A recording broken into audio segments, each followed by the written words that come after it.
Yo, this your man Chris Daniels, and this is episode 2 of the Truly Chris podcast. And today, I want to talk to you guys about something that's pretty important to me, and that's failure and failing forward. Now, I think that a lot of people are truly afraid to do anything in this world because they're crippled by the fear that they will fail and that things will not go right and that things will go not only not right, but things will go horribly wrong. People don't want to put out their content because they're afraid they'll get judged. People don't want to try something because they're afraid they might go broke. People don't want to leave their jobs because they're so used to their security and that comfortability that they don't know what to do once they lose it, and they're not willing to sacrifice that because they don't know what's on the other side of that hill. So I think that failure is an important step in people's life, or an important thing in people's life that they kind of honor and they give a lot of fear to, and they put on a high pedestal, and they're like, oh, I don't want to fail, and so I will not go over there. And that's the the dark side symbol. Everything the light doesn't touch, just stay away from that. And I think that in my life I failed so many times. Like, I failed over and over and over again. Like, I am a master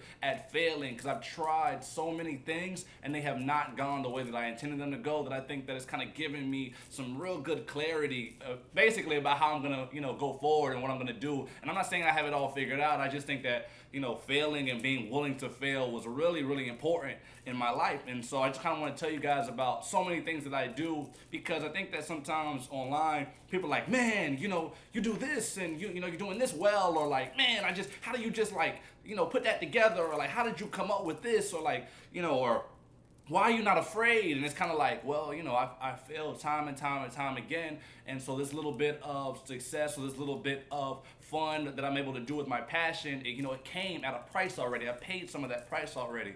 When I was young in Jacksonville, I was a orator. I gave speeches, I competed. It was something that I loved to do, right? And this was around 2007 ish, and I had the opportunity. There was a campaign manager for Obama somewhere in Jacksonville. I don't remember all the details, but basically I had the opportunity to kind of go on that campaign, and work my way into that system. So maybe before some of his speeches in the area, I could be the one that was giving the talk or letting people know about change, right? And so it was something that I was really in love with doing.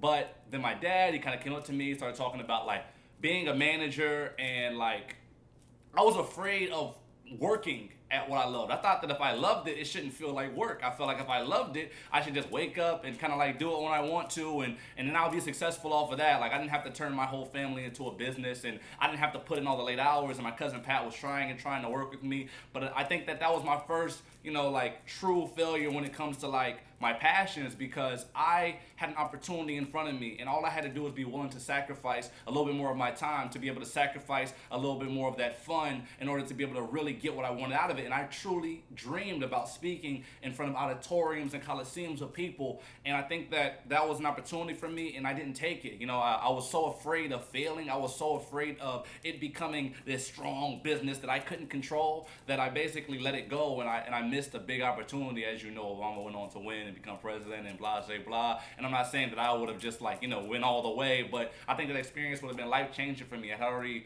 lost when I was doing it for the NAACP. I had already done it for the NAACP, and I got second place in the Florida competition, and that was very, very important to me.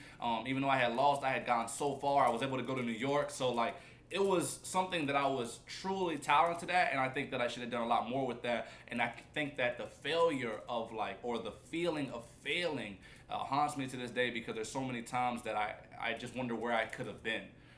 So that's number one. When I came to FGCU, though, I was really, really, in the community. I was doing poetry. I was trying to be somebody that, the freshmen could look to for guidance. And I started thinking, hey man, I could really start this thing called Sit Down Sundays, and everybody can come over on Sunday and we can all eat, and it can be a great thing. We could be a festival kind of in my home. And it started going. It got so big that we had to start moving it back to campus into a big room, and everybody was talking and everybody was doing things. And I got to a point where I was hosting it. I'm asking questions. We're having great dialogue. This went on for 5, 6, maybe 7 weeks of just strong. It was getting bigger and bigger and bigger. We had to keep moving rooms, and people were bringing food, and it was just this great, beautiful experience. And I thought that maybe in my life I can start putting things like this together.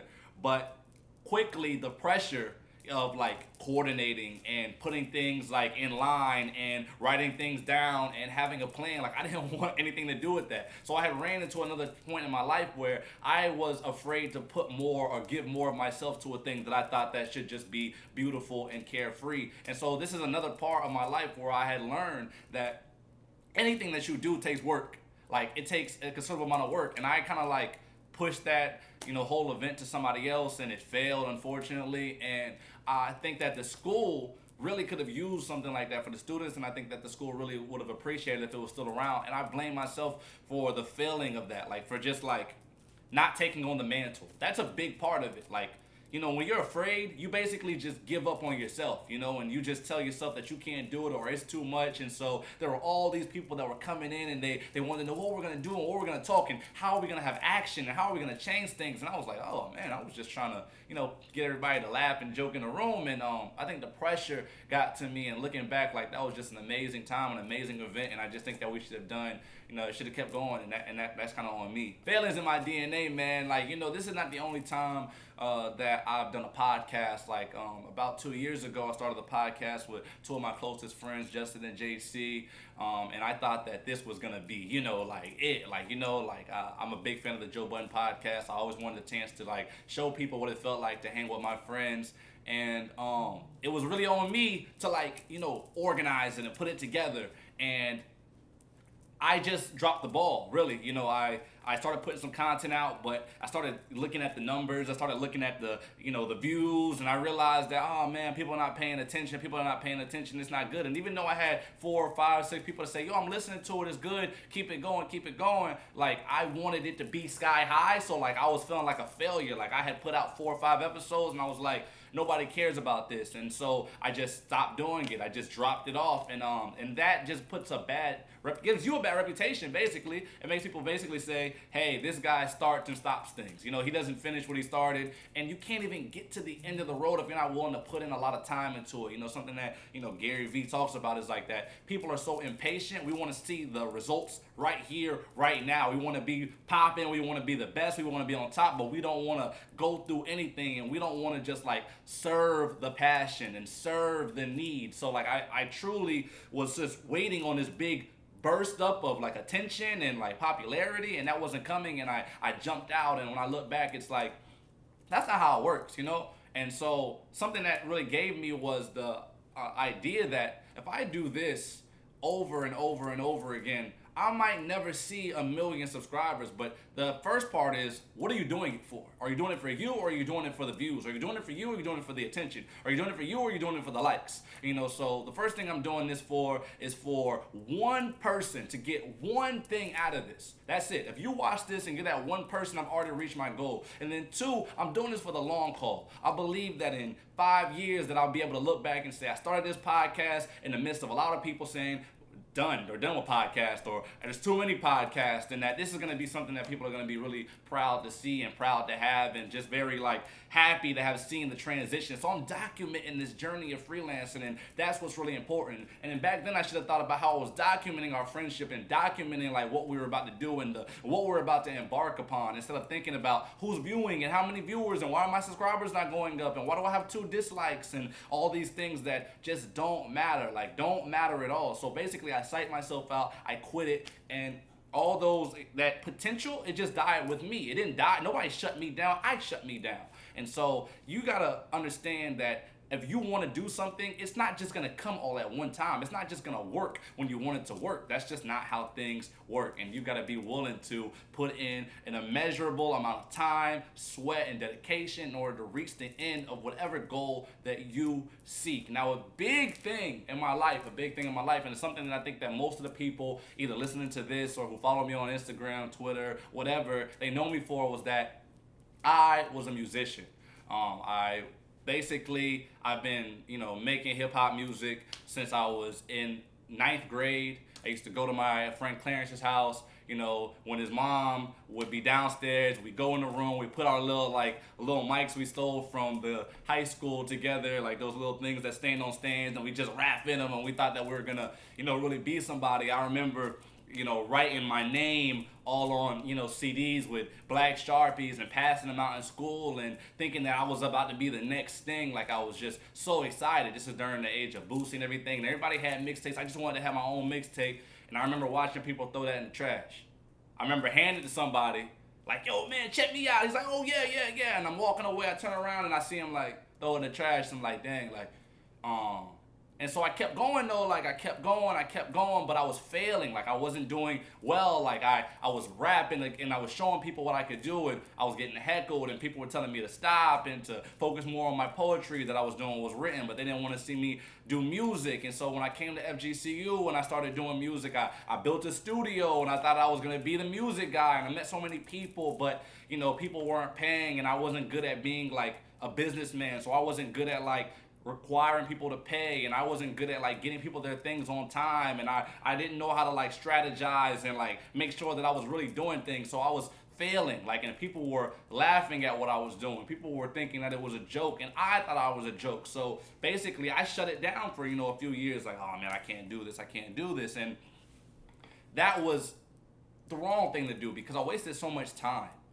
Time is the most invaluable resource that we have in life. Time is the most invaluable resource that we have in life, and I think it's like super important for you to use it. So all those years, those 2 or 3 years I just took away from working on my craft or trying to become better, I was beating myself up because I didn't win.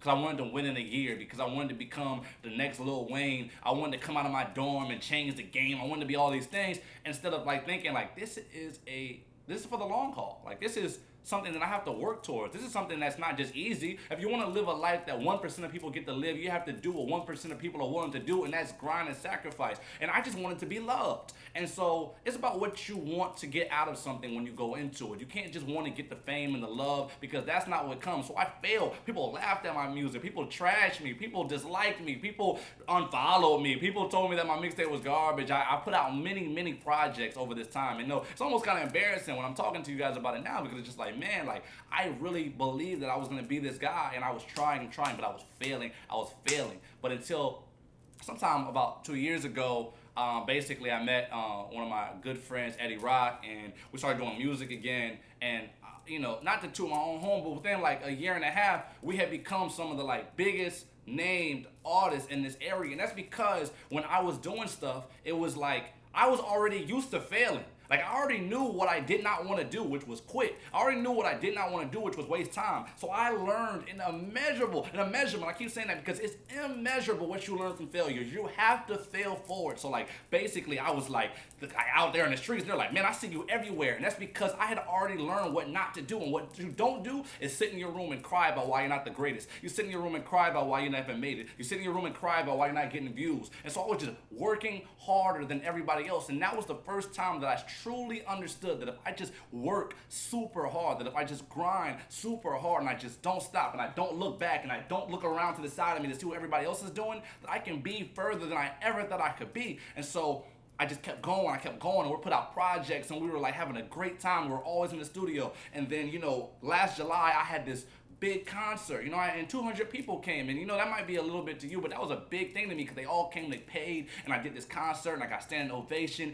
and I really realized that I went from being somebody that nobody listened to in my dorm 3 years ago to being somebody that people were looking to, and they're looking for, and they were just, people coming up to me and wondering how I did it. And I said the only thing that I did it was I learned from my failures. I learned from my past. I learned what I did not want to do. I learned who I wanted to be, and I wanted to be better than everybody else at what I was doing. And that just took so much. And so it's crazy because, of course, I'm not really doing music at this point, but I learned so much from music. And I think that what I learned the most was that it takes time. Everything takes time.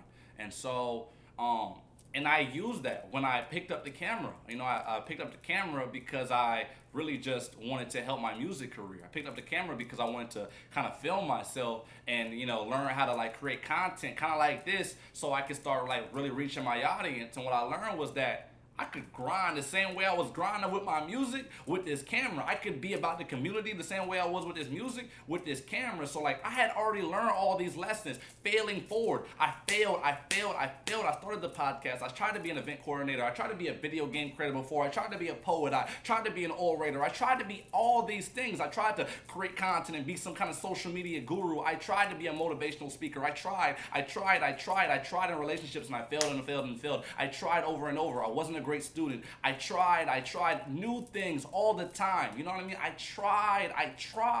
And at the end of the road, like, that's all you can give yourself, is to try, and you have to fail. Those failures are the most important pieces of my life, and I needed them to be who I am today. I needed them to get to where I want to be. I needed them to become this freelancer, this guy who believes that I can do anything. I needed that, and that's why this word right here is just super important. You know what I mean? Because an abrasion is just something that you receive when you go through something or you feel something. It's a scab and it's left on you, and I feel like life has left many abrasions upon me, and that's why I am tested and battle ready for the storm. And as I go through this journey with you all, I want you guys to truly be in tune with what I'm doing and what I believe, and I want to show you guys that it doesn't matter that I'm failing right now. It doesn't matter that it's not going the way I wanted to go. It doesn't matter that I'm not getting these high-profile clients, and I'm not working for Essence Magazine yet. I'm not working for Ebony Magazine yet. That doesn't matter. The only thing that matters is, am I putting in the work? Am I waking up every day? Am I grinding every day? Am I trying to be the best that I can possibly be? Am I giving you my all? Every time I look at this podcast, am I giving you my all? Am I giving you the best I can give? Am I doing the best I can do? Am I? And if I'm not, then I have to change that. That's all that matters. That's all that matters. That's all I can bring to the table. So I just want to thank you guys for watching, kind of like a long form of like the things that I've done and kind of like the cacophony of my experiences, and just say I truly, truly appreciate every viewer. 1 viewer, 2 viewers, 3 viewers, even no viewers, because one day there will be a viewer on this podcast. And I just want to thank you guys, and tell you guys to fail forward. It's super important. It's super, super necessary in order for you to have the skin that you need to be able to get through anything. So thank you again. This is your man, Chris Daniels. It's the Truly Chris Podcast. Be, do, inspire. Yeah.